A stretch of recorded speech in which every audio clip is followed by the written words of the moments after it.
Assalamualaikum warahmatullahi wabarakatuh. Para pemirsa dan pendengar dimanapun Anda berada, alhamdulillah kita bertemu kembali dalam acara Risalah Ahlussunnah wal Jamaah, yang dalam kesempatan kali ini kita akan membincangkan tentang bedah buku Risalah Ahlussunnah wal Jamaah dari pembiasaan menuju pemahaman akidah Ahlussunnah wal Jamaah An-Nahdliyah, yang merupakan karya buku terbitan dari tim Aswaja Center, pengurus wilayah Nahdlatul Ulama Jawa Timur. Alhamdulillah telah hadir bersama kita Bapak Kiai Haji Abdurrahman Nafis, salah satu tim dari pengarang buku tersebut, salah satu muallif buku tersebut, yang bersama kita akan membedah tentang isi buku tersebut, di mana dalam isi buku tersebut ada 3 kategori penting, yaitu yang pertama adalah mengenai firqah. Jadi firqah Ahlussunnah wal Jamaah ini adalah salah satu bagian dari firqah-firqah yang telah disinyalir oleh Rasulullah SAW sejak semasa hidupnya, yang akan berkembang sepeninggal beliau. Dan bab yang kedua adalah tentang mafhum Ahlussunnah wal Jamaah, dan yang terakhir akan menjelaskan tentang dalil-dalil amaliyah Ahlussunnah wal Jamaah. Assalamualaikum Kiai. Waalaikumsalam warahmatullahi wabarakatuh. Ya, jadi di dalam buku tersebut dijelaskan mengenai tata cara amaliyah Ahlussunnah wal Jamaah pada akhirnya, tetapi yang penting juga untuk diketahui adalah kenapa harus Ahlussunnah wal Jamaah dan posisinya dibanding dengan kelompok-kelompok yang lain. Mungkin bisa dijelaskan. Ya, memang buku itu kita peruntukkan untuk modul dan bahan ajar untuk acara daurah Aswaja yang diadakan oleh Aswaja Indo Center PWN Jawa Timur. Yang poin pokoknya itu 3 bab, masalah firqah-firqah. Yang kedua itu masalah mafhum Ahlussunnah wal Jamaah, dan yang ketiga itu dalil amaliyah An-Nahdliyah. Tentang firqah-firqah ini kita tentu mengacu kepada sabda Rasulullah SAW yang sudah banyak kita tahu, ya, satafriqu ummati ala 71 firqah, iftaqatil yahud ala 71 firqah, wa iftaqatil nasara ala 72 firqah, wa satafriqu ummati ala 73 firqah, kulluha finnar illa wahidah. Bahwa kaum Yahudi berfirqah-firqah menjadi 71, kaum Nasrani menjadi 72, dan umatku, kata Rasulullah, akan juga berfirqah-firqah menjadi 73 golongan. Nah, dari itu kita pahami firqah itu apa dan penyebutan ummati itu bagaimana. Bahwa firqah itu apakah firqah dalam masalah politik, atau firqah itu dalam masalah sosial, atau firqah itu dalam masalah organisasi. Dalam penjelasan beberapa ulama, termasuk juga Asy-Syahristani dan yang lainnya, firqah itu adalah firqah fil akidah, yang menyangkut masalah akidah. Sehingga firqah-firqah ini yang kemudian menjadi 73 golongan. Kulluha finnar, semua itu di neraka, illa wahidah, kecuali 1. Di situ para ulama melihat kata-kata ummati. Ummati ini ada 2, ummatul ijabah dan ummatul da'wah. Ummatul ijabah itu umat Nabi Muhammad yang sudah menerima terhadap dakwah Nabi Muhammad, dia sudah muslim. Sedangkan ummatul da'wah yaitu umat Nabi Muhammad yang masih perlu diajar, yang orang manusia hidup pada zaman Nabi sampai berikutnya yang masih belum beriman, yaitu dinamakan ummatul da'wah. Maka Abu Jahal berarti umat Nabi Muhammad, tapi ummatul da'wah. Nah, kalimat ummati di sini adalah lebih kepada ummatul ijabah, umat Nabi Muhammad yang sudah menerima dakwahnya Nabi Muhammad itu muslim. Kenapa? Indikasinya tadi Rasulullah sebelumnya menyebutkan Yahud dan juga Nasara, sehingga kata-kata semua itu di neraka, wairul khalidina fiha, tidak kekal di dalamnya. Artinya mereka yang memang masih ada iman, walaupun berfirqah-firqah itu, masih ada harapan untuk bisa masuk surga kalau dia nanti pada akhirnya bertobat kepada Allah. Illa wahidah, dari 1 itu, ya nanti kemudian itu langsung masuk surga. Nah, apa yang 1 itu banyak versinya dalam hadis-hadis ini, baik itu yang Rawahut Tabrani, Rawahut Tirmidzi, itu banyak versinya. Ada yang ma'ana alaihi wa ashabi, itu yang mungkin yang lebih banyak disampaikan, yaitu orang yang mengikuti sesuai dengan apa yang dikerjakan oleh aku, kata Rasulullah, dan sahabat-sahabatku. Juga ada ahlus sunnah, ada juga wahyal jamaah. Jadi banyak versi itu. Nah, dari situ kemudian ulama mencoba untuk mencari 73 itu kelompok apa saja. Ada kelompok besarnya, yaitu 5 kelompok itu, yaitu Syiah, Khawarij, kemudian Mu'tazilah, Qadariyah, dan juga Jabariyah. Ada juga yang lebih dari situ, ya, yang dikembangkan lagi, masing-masing itu menjadi beberapa kelompok-kelompok lagi. 72 plus Ahlus Sunnah wal Jamaah itu yang kelompok ke-73. Nah, kemudian kelompok-kelompok inilah yang muncul. Ada yang dengan nama aslinya, ada yang juga sudah metamorfosis yang menjadi sebuah nama lain, tapi itu masih berasal di salah satu kelompok itu, gitu ya. Nah, yang mungkin yang masih muncul sesuai nama itu seperti Syiah. Nah, Syiah ini tentu banyak tingkatannya. Syiah itu ada yang Hulat, gitu ya, ada yang Syiah Imamiyah, ada Syiah Nusairiyah, ada yang Syiah Zaidiyah. Tentu masing-masing itu ada tingkatan-tingkatnya, dan juga pemahaman mereka kepada pemahaman Islam ini juga berbeda. Ada yang sampai tingkatan yang mempertuhankan Sayyidina Ali, ada yang juga sampai menjadikan Sayyidina Ali sebagai nabi, atau juga ada sebagai kelompok itu yang tidak mempada sahabat-sahabat, mencela sahabat, hanya Sayyidina Ali dan Imam yang 12. Dan ada dari kelompok Azadiyah itu yang masih mengakui semuanya, cuma lebih mengunggulkan, lebih menghormati, mengunggulkan kepada Sayyidina Ali dan keturunannya. Nah, Syiah ini ada itu kelompok yang disebutkan dalam firqah itu. Ada juga yang disebutkan itu Khawarij, ya. Khawarij ketika terjadi perselisihan antara kaum Umayyah dan Sayyidina Ali, maka ada kelompok Khawarij yang mengkafirkan semuanya. Nah, Khawarij ini kemudian muncul, tidak hanya namanya Khawarij, ada yang tidak bernama Khawarij, dan itu punya perilaku seperti perilaku Khawarij, yaitu mengkafir-kafirkan orang, membid'ah-bid'ahkan orang, menghalalkan darah semua yang tidak sama dengan kelompoknya. Itulah yang kemudian berkembang dengan nama-nama yang bermacam-macam sekarang di daerah, yang kemudian sebenarnya itu aslinya itu dari kelompok Khawarij. Bagaimana mengenali kelompok-kelompok ini pada saat ini? Kontekstualisasinya itu seperti apa? Termasuk misalnya Mu'tazilah, itu kan dulu kemunculannya hanya ketika Imam Hasan Al-Basri menyatakan qati tazilah annal wasil, gitu kan.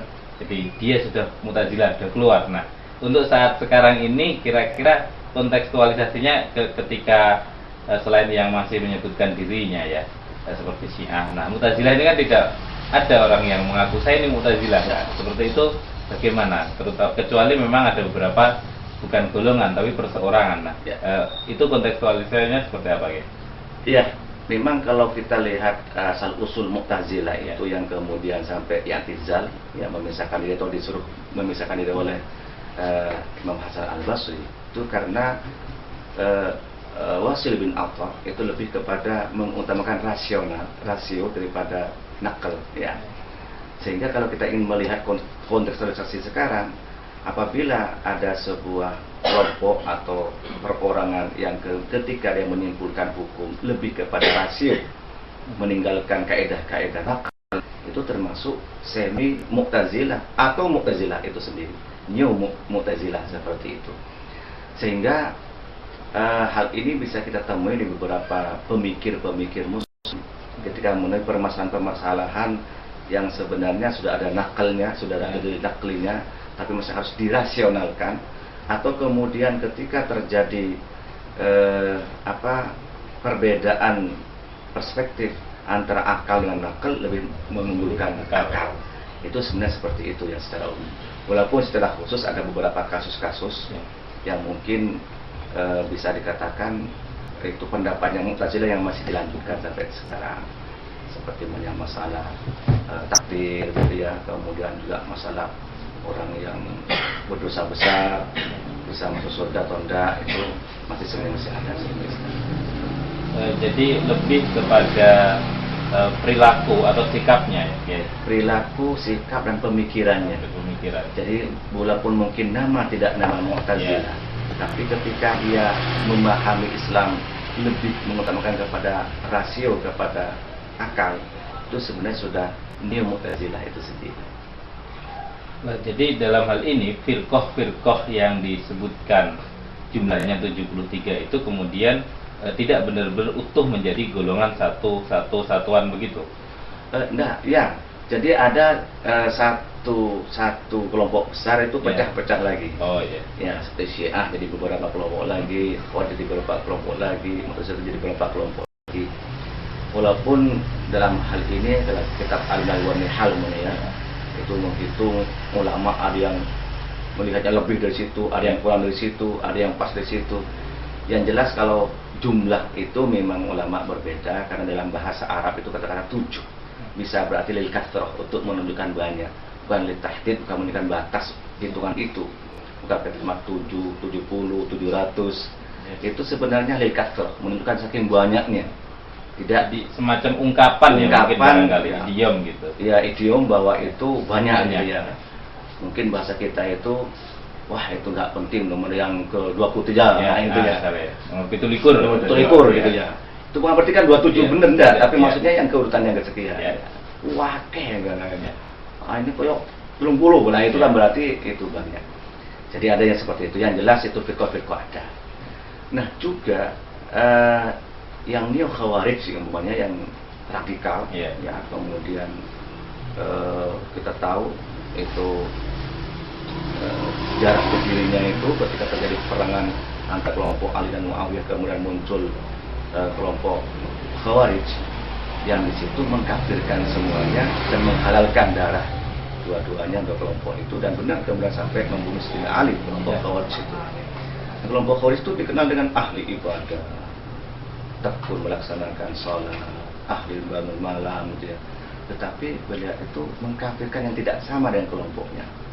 Dan memang semboyannya itu bagus, ini hukmulillah gitu ya, bahwa hukum itu hanya milik Allah. Ketika terjadi peperangan itu kan dia menancapkan pedangnya ke mushaf Quran, diadungkan ke atas untuk berhukum kepada Al-Quran. Tetapi kata beberapa ulama ya, ucapan benar tapi maksudnya itu salah gitu ya. Dimaksudkan untuk hal-hal yang batil gitu ya. Makanya ini nampaknya yang banyak munculan dengan bermacam-macam nama ya. Yang kelompok-kelompok ini ketika berkomunikasi dengan muslim yang lain itu gampang untuk mengkafirkan, gampang untuk membid'ahkan, gampang untuk menyalahkan, dan dari situ laisa minna gitu ya, bukan termasuk golongan kita. Ini sebenarnya itu sudah muncul pemahaman Khawarij ataupun sikap Khawarij walaupun tidak bernama Khawarij itu sendiri. Jadi perbedaan ini lebih mengarah kepada perbedaan ideologi, sikap dan pikiran, bukan hanya perbedaan tentang amaliyah ibadah sendiri. Oh enggak, jadi amaliyah bisa sama, organisasi juga bisa, mungkin satu organisasi, kelompok mungkin satu kelompok, tapi kalau kemudian dia pemahamannya yang seperti itu, pemikiran seperti itu, dengan seperti itu termasuk bagian dari kelompok Khawarij itu sendiri. Demikian pemirsa perbincangan awal kita dengan Kiai Haji Abdurrahman Nafis, yang setelah akan kita sambung setelah yang satu ini.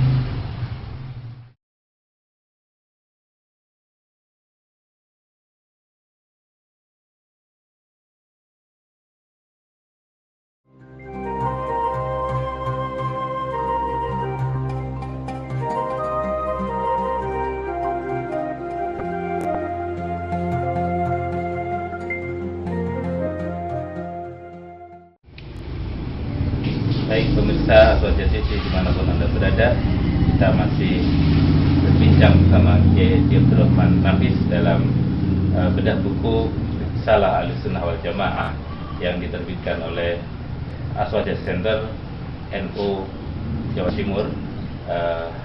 Tadi kita sudah membahas mengenai firqah-firqah di dalam Islam atau kelompok di Islam selanjutnya kita masuk ke bab yang kedua, yaitu mengenai mafhum Ahlus Sunnah wal Jamaah. Jadi setelah ada banyak tadi Kiai kelompok-kelompok yang didasarkan pada sikap pemikiran dan ideologinya, maka terpilihlah Ahlus Sunnah wal Jamaah sebagai firqah an-najiyah, kelompok yang akan selamat. Nah, barangkali seperti apa kelompok yang akan selamat ini? Ya.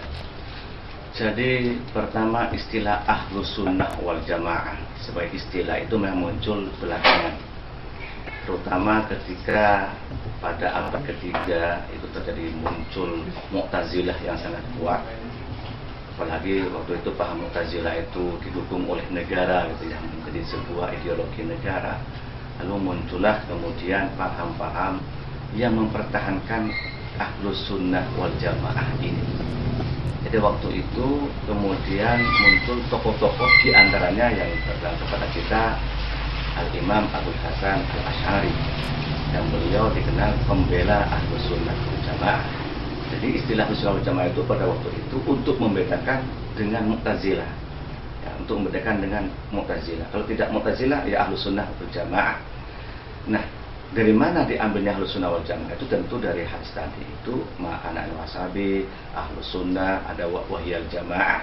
Nah, berarti yang dia mempertahankan sunnah Nabi, artinya lebih memperkuat kepada dalil nakli daripada dalil akli, seperti untuk membedakan dari Mu'tazilah yang mendahulukan dalil akli, maka itu disebut Ahlus Sunnah wal Jamaah. Itu yang mempertahankan jamaah min jamaatir sahabah wa jamaatil muslimin, tidak tafarruq, tidak kemudian khawarij, dan juga tidak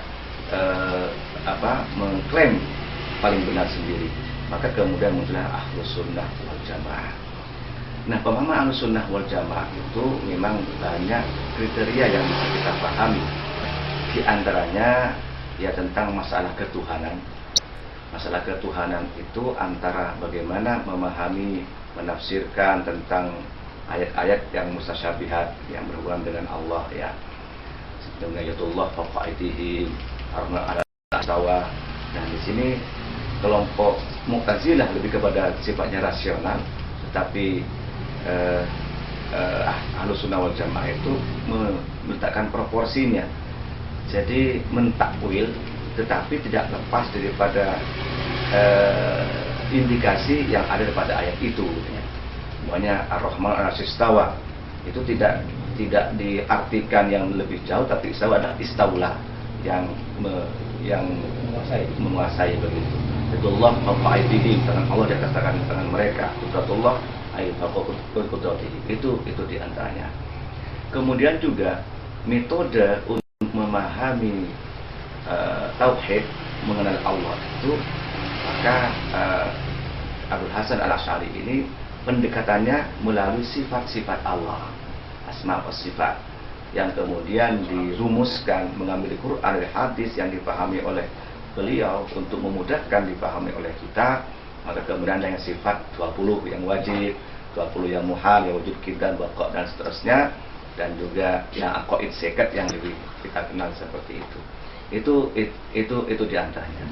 Nah, Ahlus Sunnah wal Jamaah versi Abul Hasan Al-Asy'ari ini sebenarnya itu semua itu adalah usul atau sanadnya itu sampai kepada Rasulullah secara konten yang ada di dalamnya.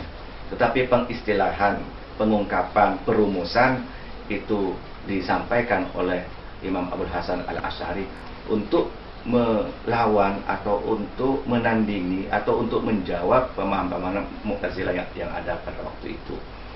Nah, itulah yang kemudian diambil oleh NU sebagai fikrah nahdiyahnya. Dan fikrah nahdiyah itu bahwa akidahnya ada tariqati Abul Hasan Al-Asy'ari wal Maturidi, fikihnya madzhabul arba'ah, dan tasawufnya yaitu Imam Al-Ghazali dan Junaid Al-Baghdadi. Nah, kenapa kalau diambil itu Abul Hasan Al-Asy'ari? Karena itu yang sangat objektif, mampu untuk mempertahankan dalil akidah itu sendiri yang ada di nakal Quran dan hadis, dan juga bisa menjawab terhadap pertanyaan-pertanyaan yang bersifat rasional waktu itu. Itulah sebenarnya itu hakikat daripada Ahlus Sunnah wal Jamaah. Jadi dalam hal ini Imam Asy'ari dan Imam Al-Maturidi dan juga Imam Junaid Al-Baghdadi serta Imam Al-Ghazali itu dijadikan oleh NU sebagai rujukan utama dalam berahli sunnah wal jamaah. Betul. Ya, jadi kalau kita berahlus sunnah wal jamaah, maka akhirnya itu rujukannya kepada Abul Hasan Asy'ari dan Maturidi, fikihnya kepada Madzhabul Arba'ah, tasawufnya, akhlaknya kepada Imam Ghazali dan Junaid Al-Baghdadi. Kenapa kita merujuk kepada orang? Karena beliau-beliau inilah yang mampu untuk merumuskan kepada kita, sehingga kita mudah untuk memahami. Karena tingkatan umat Islam itu ada 3 tingkatan. Ada mustahid, ada muttabi', ada muqallid. Mustahid itu adalah orang yang mampu beristihad langsung dari Quran dan hadis. Tentu untuk sekarang sudah nggak ada. Kalau yang mengaku istihad mungkin ada, tapi yang diakui sebagai mustahid itu yang tidak ada, tidak ditemukan sekarang ini. Kalau ngaku mustahid itu banyak. Kadang-kadang baru ikut mentoring 3 hari, ya istihad. Sudah mengaku saya sudah beristihad Quran hadis, gak pakai pendapat ulama-ulama, itu ada. Tapi untuk diakui mustahid ini kan perlu beberapa persyaratan gitu ya. Imam Suyuti itu memberikan 9 persyaratan untuk jadi mustahid. Jadi tidak gampang. Ya. Makanya yang kedua itu benar itu muttabi', ikut pendapat ulama tapi tahu dalil dan alasannya. Nah, ulama siapa? NU memberikan panduan. Karena kita tidak sampai tingkatan mustahid, ikut pendapat ulama tapi kita tahu dalil dan alasannya. Ya itulah ulama disebutkan. Oh, kalau akidahnya Al-Asy'ari, Maturidi, kalau fikihnya Madzhabul Arba'ah, Syafi'i, Malikiyah, Hanafi dan Hambali. Kalau tasawufnya Imam Ghazali dan Junaid Al-Baghdadi. Ini untuk memudahkan. Karena kita belum mampu untuk menggali langsung. Dan ini bukan definisi Ahlus Sunnah wal Jamaah. Kalau definisi Ahlus Sunnah wal Jamaah bukan itu artinya kayak Hasyim Asy'ari ketika ditanya, ya kalau Ahlus Sunnah ya itulah untuk memudahkan jujukan. Sama juga orang mau tanya masalah falak, ya sudah. Kalau di PBN itu datang aja ke Ghazali. Artinya untuk memudahkan orang jujukan kemana gitu. Tempat bertanya itu gitu. Atau tempat mencari sumber. Mencari sumber ya. Ya, tentu maksudnya ini ijtihad dalam artian yang term khusus ya. Istilah khusus, bukan misalnya ya sudah kamu beristihad saja, kamu cocoknya untuk bekerja jadi pengusaha apa jadi PNS. Nah, misalnya itu kan itu istihad lughawi istilah ya. Mungkin bisa agak sedikit dielaborasi karena saat ini banyak orang yang itu tadi sering susah membedakan, artinya sering salah, kabur mana batas yang istihad lughawi, istihad istilahi, syar'i, terus kemudian sering dihubungkan dengan pernyataan bahwa kalau istihad itu benar dapat pahala 2, kalaupun salah dapat 1 gitu. Nah, biar orang hati-hati tidak. Yang penting saya istihad, salah juga dapat 1 kan. Seperti itu guys. Jadi begini, kalau kita mengkaji usul fikih kita ya kan ada syurutul mustahid gitu ya. Jadi yang kemudian idza istahadal hakim fa asaba falahu ajrun wa idza akhtafa falahu ajrun wahid. Itu kalau mustahid sudah memenuhi persyaratan. Itu baru. Tapi kalau tidak memenuhi persyaratan, dia baca Al-Quran belum bisa, baca Al-Quran belum fasih, bahasa Arab juga tidak tahu, sudah mau menafsirkan Al-Quran, itu kena ancaman hadis yang lain. Man fasal Quran bi ra'yihi faltubawa maqatahu minan nar. Yang menafsirkan Al-Quran hanya berdasarkan pendapatnya saja, ya silakan tempat tinggal di neraka. Jadi istihad di sini istihad yang istilahi, yang syar'i dan sudah memenuhi persyaratan mustahid. Itu baru mendapatkan nanti kalau benar dapat 2, kalau sudah dapat 1. Tapi kalau tidak memenuhi persyaratan lalu kemudian istihad, ya itu kena ancaman tadi itu, falta bawa maqatahu minan nar. Makanya untuk kita yang belum mampu untuk beristihad, maka perlu kita tanya ke orang yang ahlinya. Fas'alu ahla dzikri in kuntum la ta'lamun. Sama dengan begini, kalau kita umpamakan, saya nggak pernah belajar di fakultas kedokteran. Lalu kemudian ketika anak saya ini sakit, ya sudah, nggak usah pakai ke dokter. Kalau saya tanya ke dokter, langsung beli obat sendiri, saya racik sendiri, saya istihad sendiri, saya suntik, insya Allah isdeh. Kenapa saya itu bukan ahlinya? Walaupun obat ada di apotek, obat disediakan di apotek, tapi harus tahu penyakitnya apa, obatnya apa, dosisnya itu berapa. Itu dokter yang tahu. Kita harus tanya ke dokter itu yang ahlinya. Nah, sama juga kita masalah agama. Mungkin ada yang profesor, doktor di bidang kimia, di bidang eksak, tapi tentang ilmu agama minim. Harus tanya kepada yang ahlinya. Ya minim kepada para ulama-ulama tadi yang ditunjukkan oleh para imam-imam itu. Tentang istihad lugawi sendiri itu bagaimana ya? Ya, istihad lugawi itu bahasa ya boleh-boleh saja ya. Artinya kan istilah kan sungguh-sungguh. Ya. Sungguh-sungguh. Sama juga ya orang menggunakan idiom-idiom yang lain. Wah, ini santri ini setiap tahun harus dizakati umumnya. Artinya ada harus dikorbankan, dikeluarkan itu. Itu kan zakat lugawi sebenarnya. Yang zakat itu zakat harta kan seperti itu. Itu kan istilah yang digunakan untuk idiom yang lain dalam rangka untuk memudahkan memahami. Nah, istihad lugawi ini bukan berarti istihad syar'i yang seperti yang kita bahas. Itu lebih kepada orang yang bersungguh-sungguh untuk mencurahkan. Namun kalau kemudian itu dihubungkan dengan agama, wah ini kan istihad saya. Kalau saya salah masih dapat pahala. Kalau dia tidak melaksanakan, dia tidak memenuhi persyaratan, dia tidak dapat pahala, malah terancam neraka seperti itu. Kalau urusan agama, maka urusan agama fasalu ahla dzikri in kuntum la ta'lamun, dan NU memberikan tuntunan kepada siapa? Yaitu termasuk kepada para ulama-ulama yang mengikuti para pemuka-pemuka kita tadi. Ya, baik, saudara. Jadi kita telah berbincang mengetahui bagaimana mafhum Ahlus Sunnah wal Jamaah dibandingkan dengan kelompok-kelompok yang lainnya, termasuk mafhum-mafhum mengenai istilah-istilah seperti ijtihad yang dimaksudkan, bahwa ijtihad di sini adalah ijtihad yang sifatnya istilahi syar'i. Kita akan lanjutkan pembahasan kita setelah pesan berikut ini.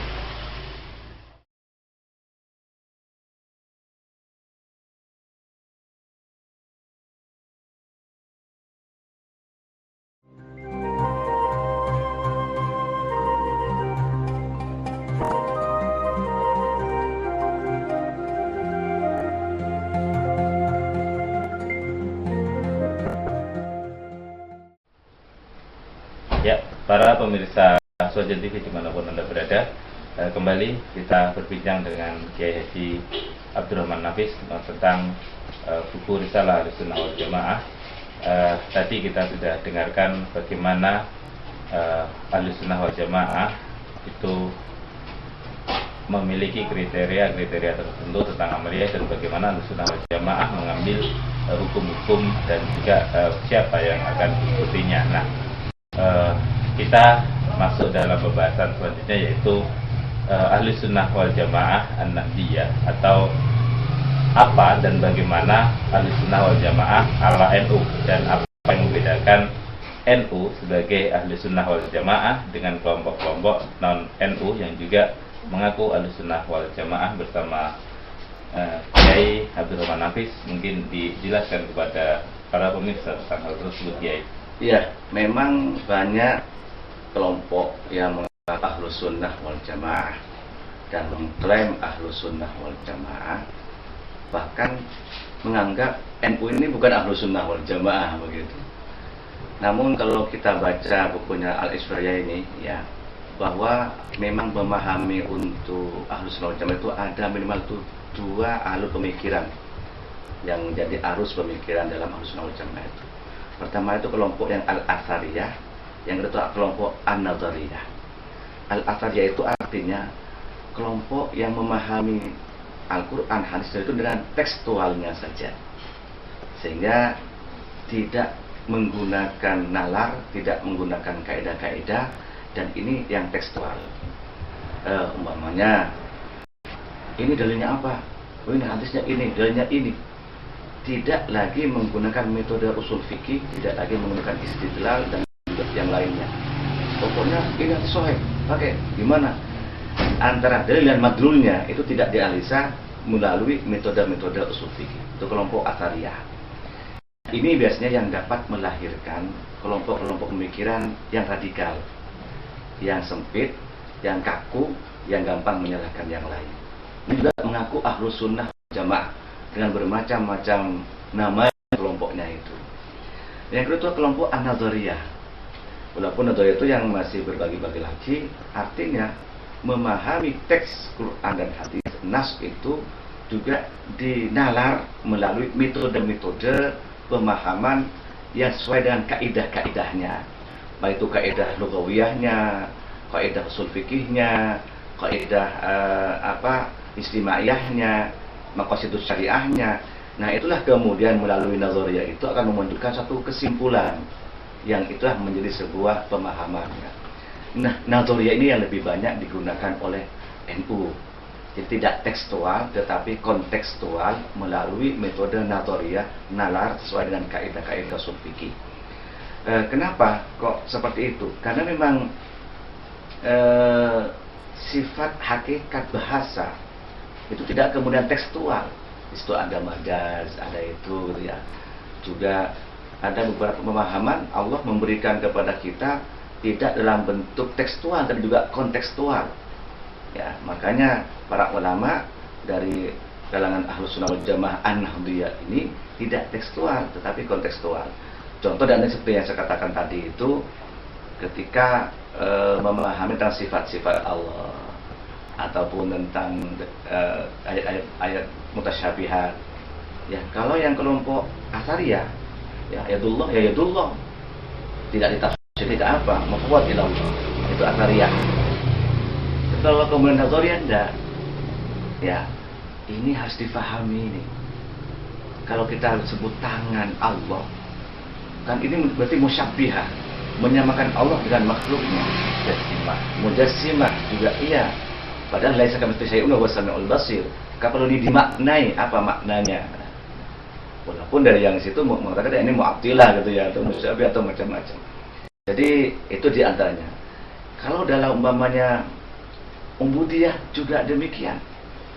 Ya, sekarang ada satu ibadah yang memang mutlaqah. Karena ibadah itu ada dua. Ada ibadah yang mahdhah muqayyadah.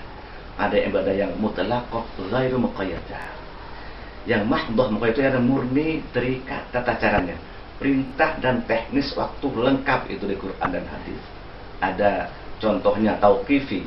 Ya, seperti sholat, puasa, zakat, haji itu sudah mahdhah muqayyadah.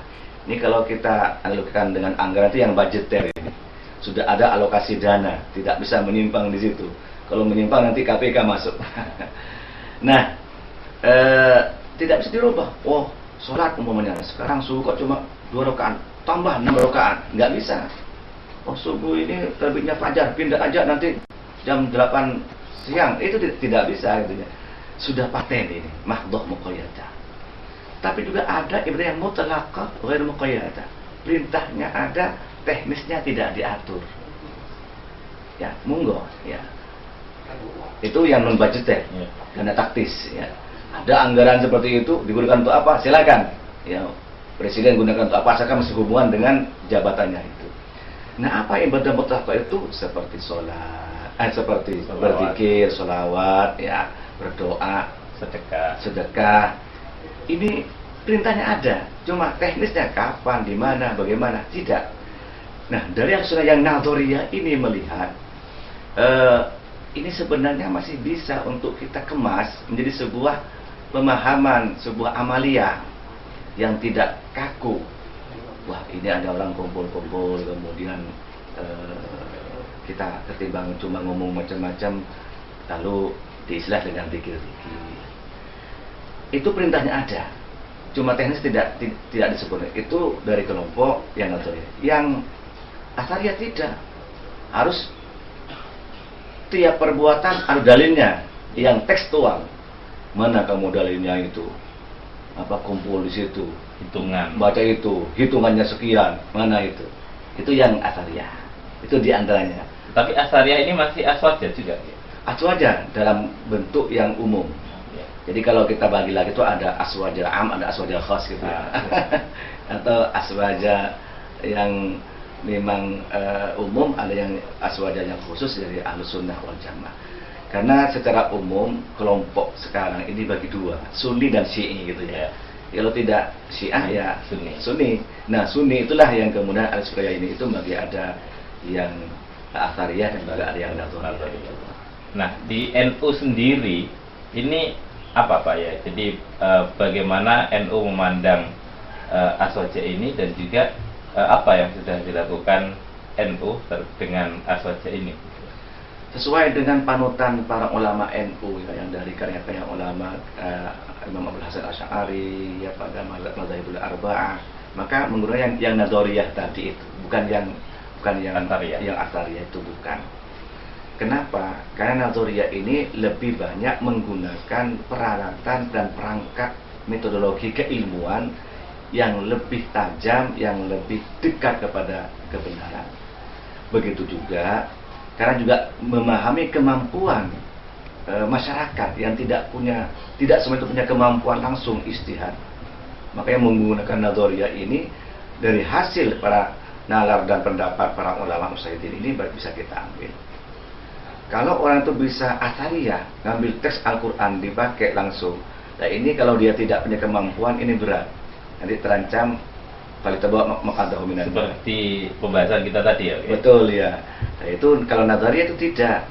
Begitu juga itu kontekstual, artinya bisa laik likulli zamanin wa makan, bisa disesuaikan dengan kondisi zaman dan tempat, asal itu masih ada dalil hukmi, ada dalil hukum, ada sandarannya yang nimbang dari nas Al-Quran dan hadis itu.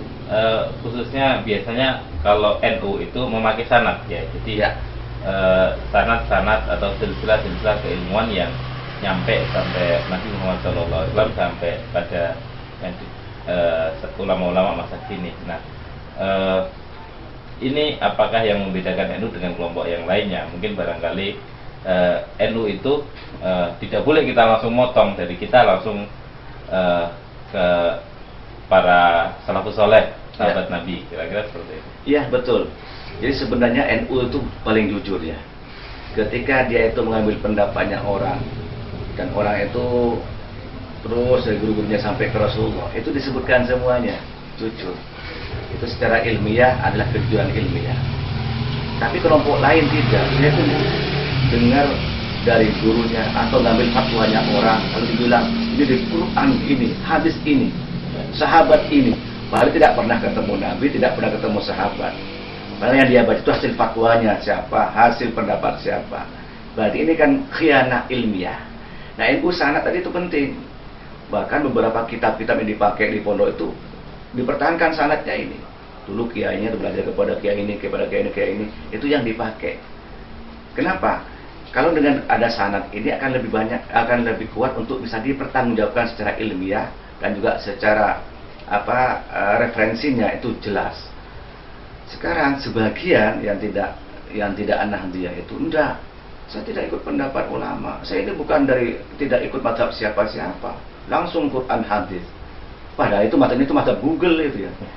Bahkan dulu dikiranya dia ngajinya langsung ke Nabi. Langsung ke Nabi gitu ya.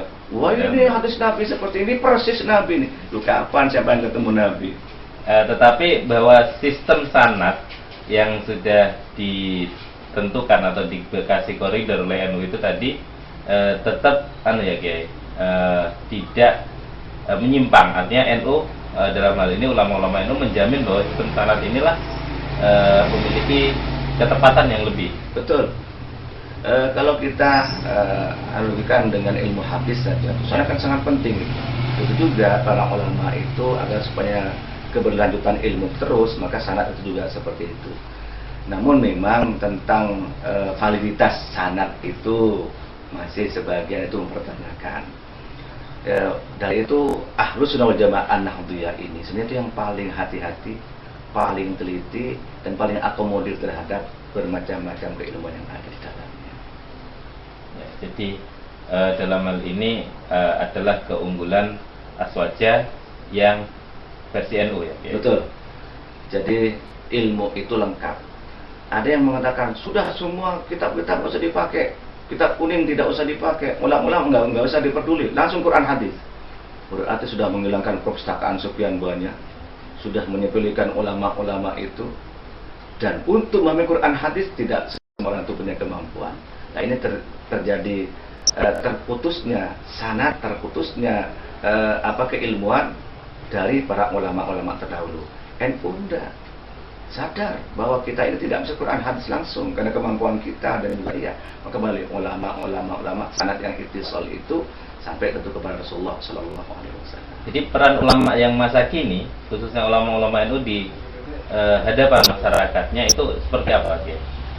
Para ulama dalam masalah keilmuan maka hendaknya itu menyampaikan sesuai dengan referensi kitab-kitab yang bersanad tadi itu. Dan bagaimana kita menjelaskan kepada masyarakat tentang kitab-kitab yang bersanad itu dengan bahasa masyarakat, dengan ungkapan yang gampang dipahami oleh masyarakat. Dan tentu ulama-ulama NU karena dengan boomingnya Google dan lain-lainnya, orang cari referensi Google, perlu nanti yang ahli bidang IT kerjasama dengan ahli bidang kitab untuk bagaimana memasukkan beberapa paham-paham, tulisan-tulisan, artikel-artikel karya para ulama-ulama terdahulu yang ada sanadnya itu dalam situs, dalam web yang ada di Google. Artinya ulama-ulama masa kini, khususnya ulama ini itu memiliki tantangan yang tidak kalah beratnya kepada dibanding ulama-ulama yang lalu. Betul. Dalam hal menjelaskan kepada masyarakatnya. Betul, karena sekarang ini masyarakat sudah bisa membandingkan. Ketika ulama menyampaikan pendapat ini, masyarakat itu sudah dengan nggak usah kemana-mana, tinggal buka laptopnya, tinggal buka HP-nya, benar nggak pendapat kiai ini dibandingkan dengan pendapat yang lain. Bisa melalui telepon, bisa melalui media yang lain, melalui TV, sehingga validitas yang disampaikan oleh ulama sekarang ini sangat diperlukan. Ketika akan menyampaikan hadis, dicek dahulu sahih apa tidak hadisnya itu, atau hadis atau maqalah itu. Tidak segampang itu, karena sekarang begitu gampang masyarakat mengecek, ini benar nggak hadis tadi, benar nggak dawuhnya seperti itu. Maka tantangan itu tidak gampang, berat bagi ulama sekarang ini untuk menjelaskan kepada masyarakat. Ya, baik. Semakin menarik saja pemirsa, dialog akan kita lanjutkan setelah yang satu ini.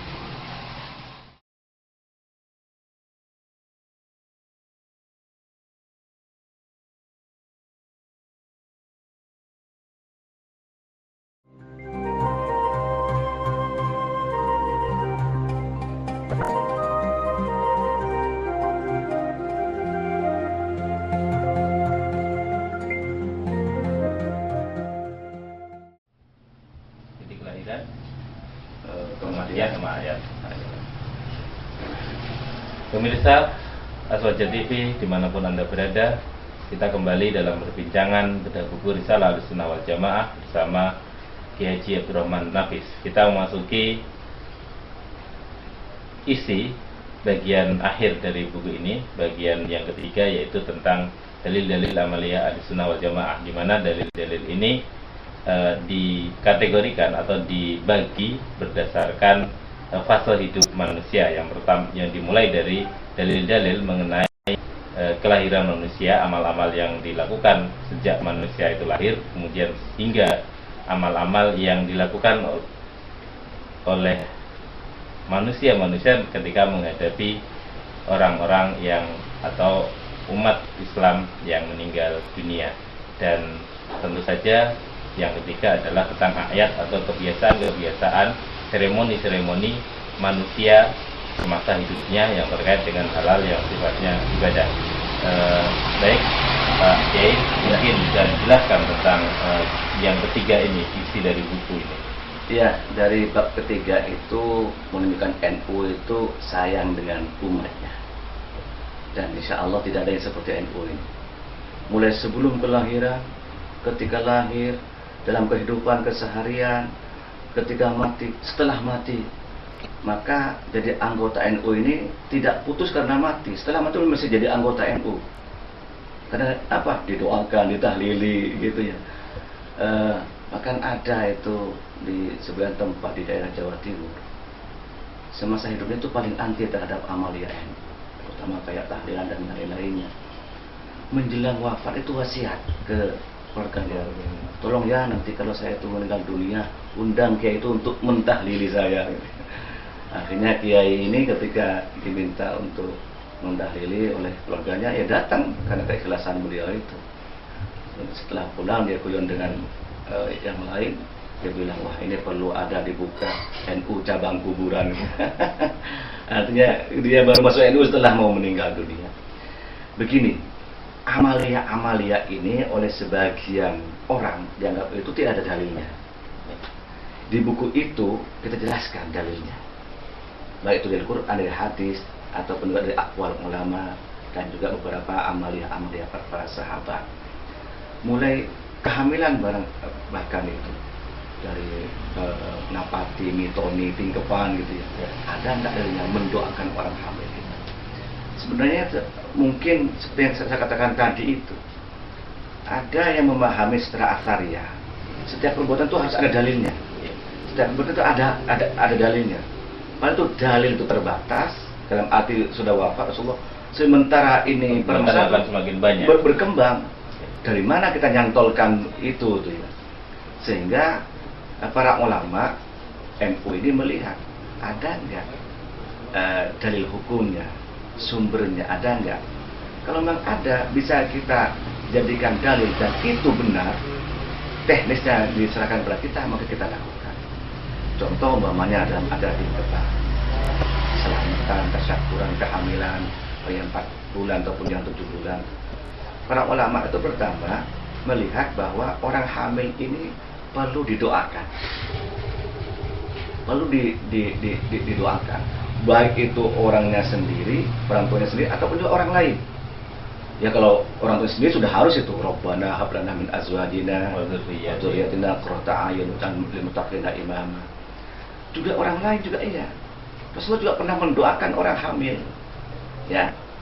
Dalam hadis tentang Ummu Salamah dan Abu Thalhah itu, yang waktu itu putranya meninggal dunia, lalu oleh Ummu Salamah itu dilayani suaminya, dan Abu Thalhah itu karena anaknya meninggal tidak pulang dari awal, marah-marah dengan Ummu Salamah. Setelah disampaikan kepada Rasulullah secara singkat, Rasulullah itu mendoakan semoga Allah memberkahi apa yang ada dalam janin kamu yang kamu kerjakan itu. Ternyata dengan doa Rasulullah dalam riwayat itu, riwayat Sahih Bukhari, itu lahir anak yang bernama Abdullah, termasuk orang soleh dan melahirkan anak-anak yang soleh dari situ. Berarti orang hamil itu kita dianjurkan untuk mendoakan. Adapun teknis mendoakannya, waktu mendoakannya ini yang mutlaqah, yang elastis, tidak ada ketentuan khusus. Yang ghairu mutlaqah. Yang ghairu mutlaqah. Sehingga kapan diadakan, di mana diadakan, bersama siapa mengadakan, ini disesuaikan dengan kondisi. Nah, para ulama NU melihat, oh, ketika dalam kehamilan itu masih usia 4 bulan, ini kan yang paling menentukan. Umur 120 hari ini terkait dengan hadis yang peniupan ruh itu, ruh ditiupkan, ditentukan 4 perkara itu, tentang ajalnya, tentang jodohnya, tentang nasibnya, tentang rezekinya. Ini perlu didoakan ini, supaya nanti ditiupkan ruh dan kemudian ditentukan yang 4 hal itu dapat ditentukan yang baik. Maka ada acara ngapati gitu ya, artinya 4 bulan mengundang orang, kemudian bacaan Al-Quran dan berdoa di situ, bacaan sholawat gitu ya. Itu merupakan hal yang menurut ulama NU bukan yang menyalahi, bukan bid'ah itu. Karena dasar dalilnya itu ada. Sama juga sekarang kita bandingkan yang lain lah. Mendirikan lembaga-lembaga pendidikan, ya, perguruan tinggi, pondok pesantren, sekolah. Ini kan nggak ada contoh langsung dari Rasulullah. Tapi perintah untuk cari ilmu kan ada. Utlubul ilma tolabul muslim. Tapi teknisnya tidak diatur oleh Rasulullah. Maka ketika dia mendirikan TK, pondok pesantren, ya monggo.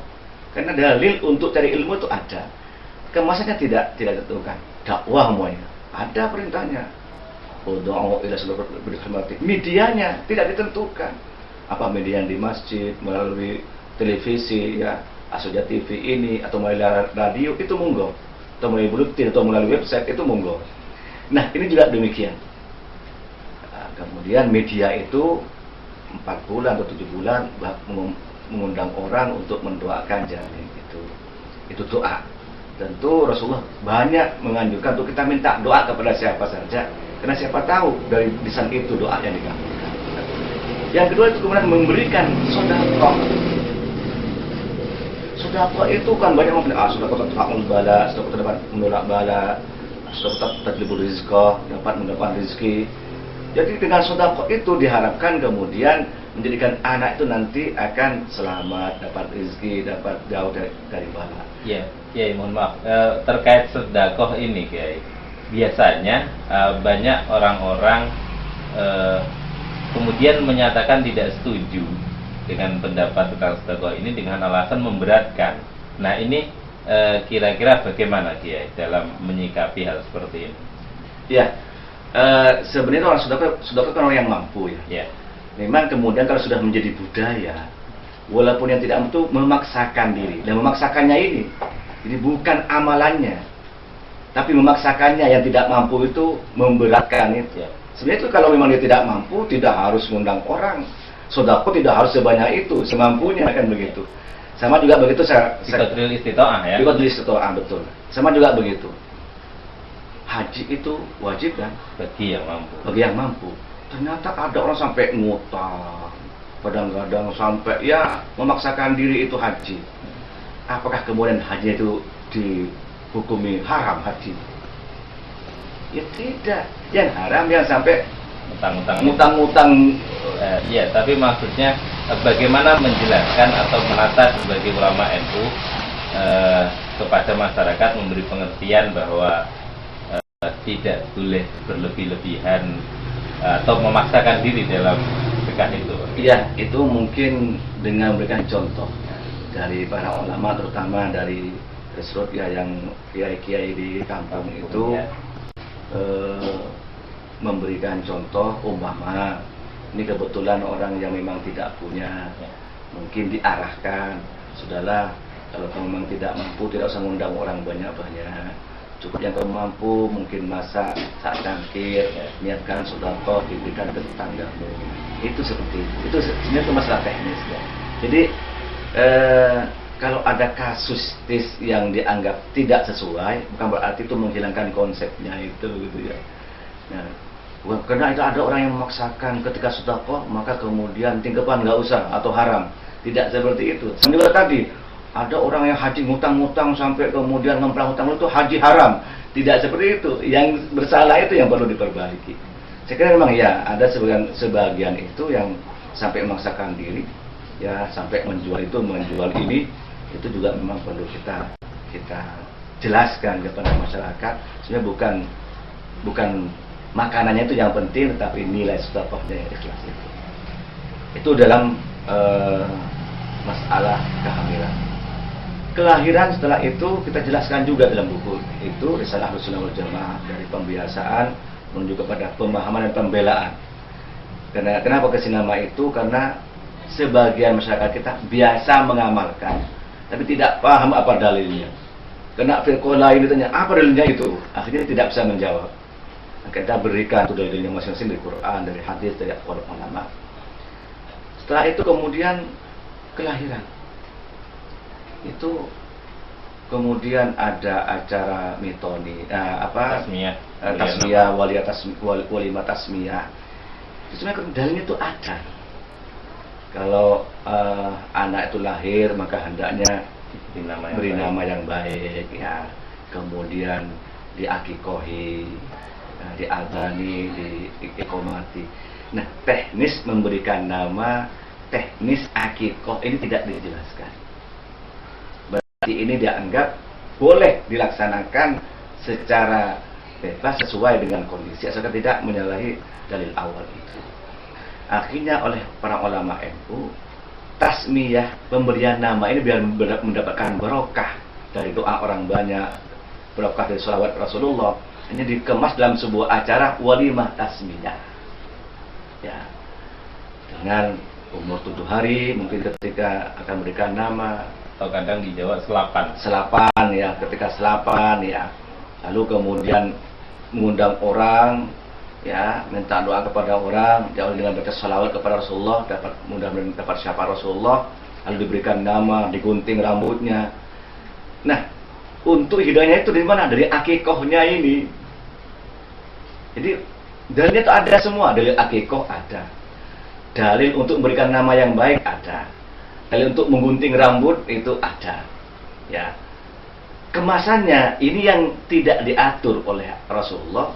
Maka para ulama-ulama aswaja ini berarti boleh kita kemas dalam sebuah acara yang nanti lebih khidmah, yang nanti lebih praktis, dan kemudian kita mendapatkan manfaat yang banyak seperti itu.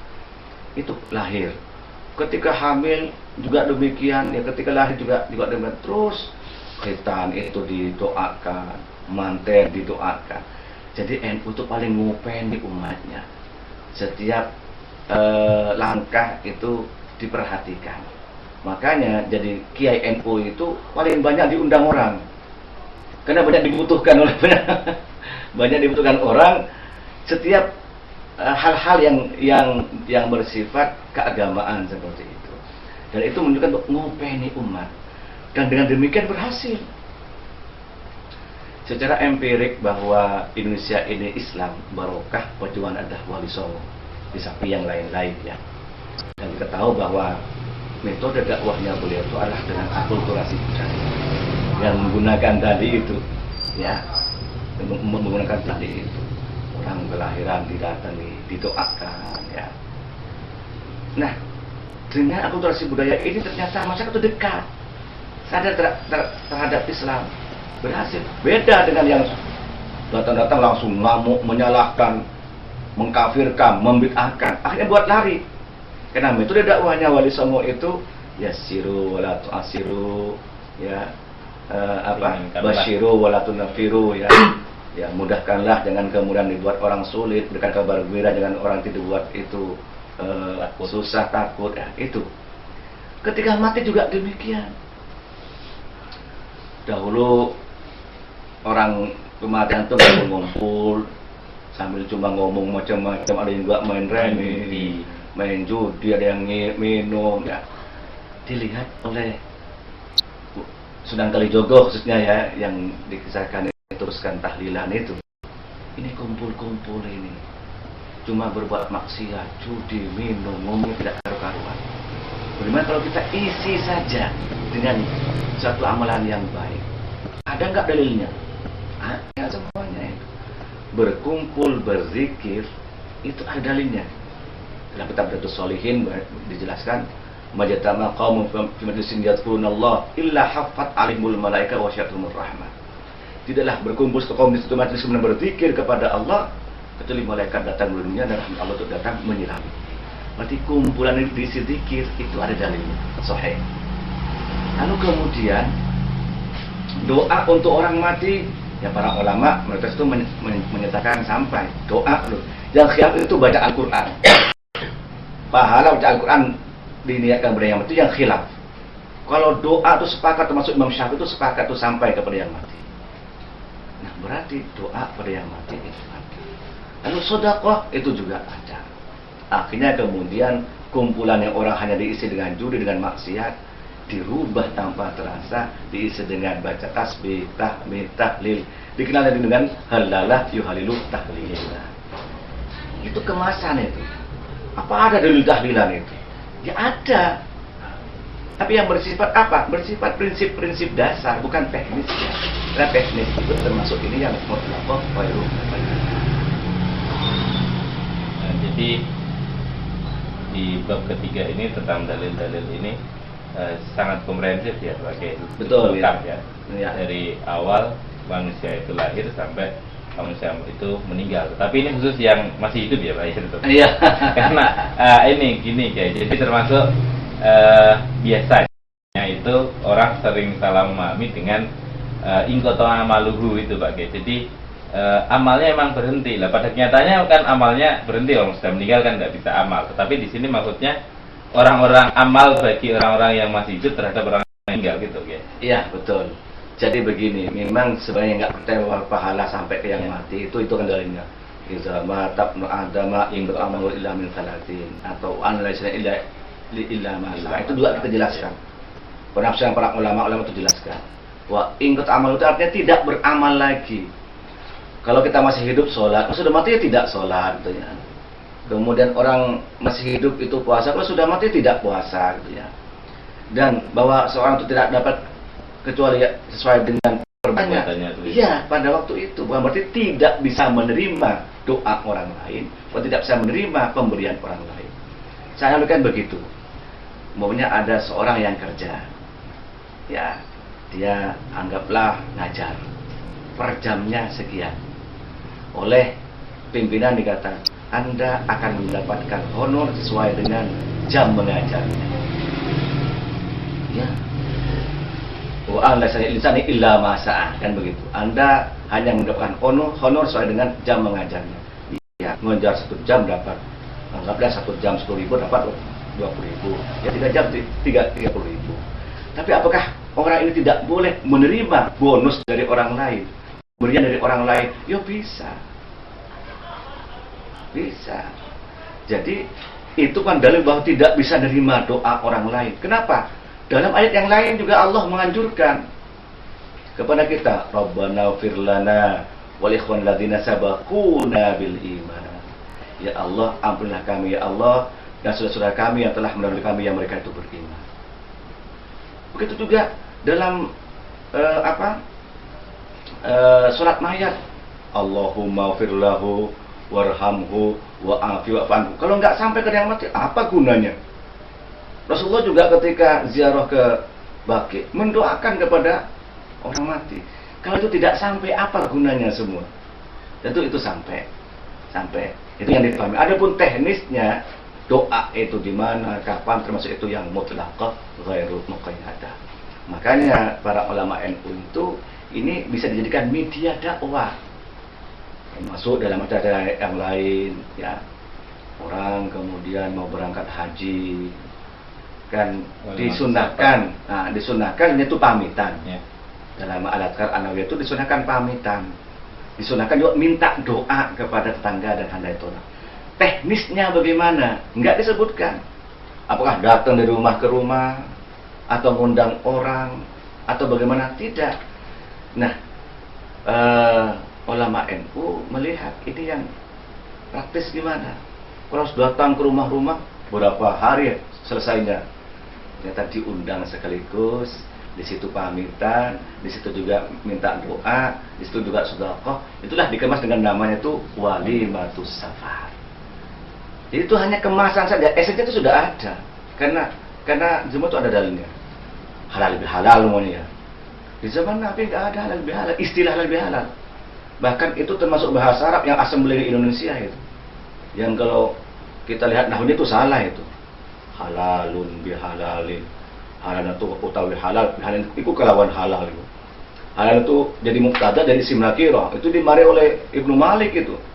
Wala yuzul ibtida' bin nakirah ma lam tufika inda Zaidin namirah. Istilah halal bihalal itu tidak ada. Tapi esensinya semua itu ada. Apa itu? Silaturahim, saling minta maaf. Itu ada. Man kana lahu li akhihi matlamatun falyatahallalhu. Rasulullah bilang, siapa yang punya kezaliman kepada saudaranya, maka mintalah dihalalkan. Nah, teknisnya bagaimana minta dihalalkan? Apakah SMS, apa chatting, apa telepon? Dikemaslah waktu itu oleh Kiai Wahid Hasyim. Yang waktu itu Bung Karno setelah merdeka itu banyak dikunjungi orang, antar menteri atau pejabat. Ya, mungkin sekian hari cuma habis untuk menerima kunjungan orang. Yang itu silaturahim, saling memaafkan. Akhirnya Kiai Hasyim Asy'ari ngusul ke Bung Karno, bagaimana kita kemas saja yang efektif dan efisien. Akhirnya tahun depannya itu dikumpulkan, diundang semua pejabat dan para kiai ini di satu tempat di istana, dan disitulah kemudian saling bersalaman, saling maaf-maafan, saling silaturahim. Wis gampangnya dibuat nama halal bihalal. Ini podo halali. Tolong saya kalau punya dosa dihalalkan, kalau kamu punya dosa saya halalkan. Wis gampangnya halal bihalal. Nah, acara ini kalau orang memandangnya, ada enggak istilah halal bihalal di zaman Nabi? Ada enggak Nabi setelah lebaran itu mengumpulkan orang seperti itu? Tidak. Tapi esensi dalil perintah untuk itu ada. saling memaafkan itu ada, silaturahim itu juga ada. Adapun teknis itu termasuk yang mutlaqah wa ghairu muqayyad. Itu di antaranya dibahas tentang Maulid Nabi, tentang haul, tentang itu semua ada dalil-dalilnya, baik itu yang naqli ataupun yang akli. Ya, oke. Jadi terkait tentang buku ini Risalah Ahlussunnah wal Jamaah itu, bagaimana sih sebenarnya pandangan-pandangan orang NU yang semestinya, orang Aswaja yang semestinya terhadap orang Muslim tetapi non Aswaja itu, apakah mereka masih kita anggap saudara seiman atau bagaimana ya? Kalau NU itu sesuai dengan gaulnya Imam Syafi'i, sepanjang orang itu masih mengucapkan la ilaha illallah Muhammad Rasulullah, itu lahu malana wa alaihi ma'alaina, dia saudara kita, dia Muslim, tidak mengkafirkan, tidak mengkafirkan. Jadi yang penting itu bersyahadat itu minimal itu sudah muslim. Tetapi tentu kita harapkan pemahamannya sesuai dengan akidah Ahlussunnah wal Jamaah An-Nahdiyah. Maka kelompok-kelompok yang lain yang tidak sama dengan pemikiran Aswaja, sepanjang itu bersyahadat, itu muslim indana, tidak mengkafirkan. Mungkin mereka yang mengkafirkan kita, tapi kita tidak mengkafirkan. Tetap mereka itu adalah muslim, dia saudara kita, lahu malana wa alaihi ma alaina. Tetapi juga tidak sama dengan kita, gitu ya. Karena ada ya, terkait dengan man kafara akhahu mu'minan fahuwa kafir. Betul. Jadi gampang mengkafirkan orang lain, nanti itu daun itu akan terangkat ke langit. Kalau yang dituduh tidak kafir, maka akan kembali kepada yang bilang kafir itu. Bahkan kepada orang yang jelas-jelas kafir, kita tidak wajib bilang kafir. Yang jelas dia kafir, Nasrani ataupun Majusi ataupun Yahudi, dia tidak wajib bilang dia kafir. Apalagi sesama Muslim. Rasulullah itu dalam sebuah kisah, ada sahabat yang membunuh musuh ketika perang. Dia ketika terdesak pada asyhadu alla ilaha illallah Muhammadur Rasulullah, tetap dibunuh. Perasaan sahabat itu, ini cuma golek selamat ya, pura-pura cari selamat. Dia tadi sudah memerangi kita, setelah dia terjepit bilang syahadat. Ya Rasulullah dimarahin, ataqtulul musliman? Maka kamu itu membunuh orang yang sudah Islam? Tidak, Rasul, dia sudah terdesak, paling pura-pura ini. Ataqtulul musliman? Itu sudah seperti itu. Dia jelas memerangi orang Islam. Oleh Rasulullah masih dimarahi. Apalagi dia sudah benar-benar itu sudah Muslim, masih dikafir-kafirkan. Di dahulu itu kalau Sunan Kalijogo, Sunan Ampel, Wali Songo itu, bagaimana yang di Indonesia yang tidak Muslim jadi Islam, sehingga jadi 99% beragama Islam waktu itu, sampai seperti ini. Sekarang itu sebaliknya, yang sudah Islam dikafir-kafirkan gitu, dikeluarkan dari Islam, itu bedanya. Nah, Aswaja itu melihat tidak seperti itu, proporsional ya. Dan kemudian juga amal yang sesuai dengan kondisi itu adalah pandangan Aswaja. Dan juga mayoritas penduduk dunia itu menganut pemahaman Ahlussunnah wal Jamaah yang dipahami oleh Al-Asy'ari dan Al-Maturidi. Jadi begitu pemirsa, telah kita dengarkan bersama pemaparan Kiai Haji Abdurrahman Nafis tentang Ahlussunnah wal Jamaah dan bagaimana nantinya orang-orang itu bersikap dalam kehidupan sehari-hari mereka, dalam ubudiyah, dan juga bahkan tentang orang lain di luar Aswaja, di luar An-Nahdiyah. Selama mereka Muslim, maka mereka adalah bagian dari saudara kita sesama Islam.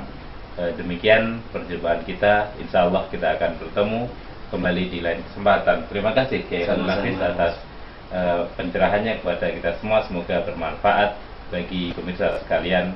Allahul muwaffiq ila aqwamit thariq. Wassalamualaikum warahmatullahi wabarakatuh.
ulama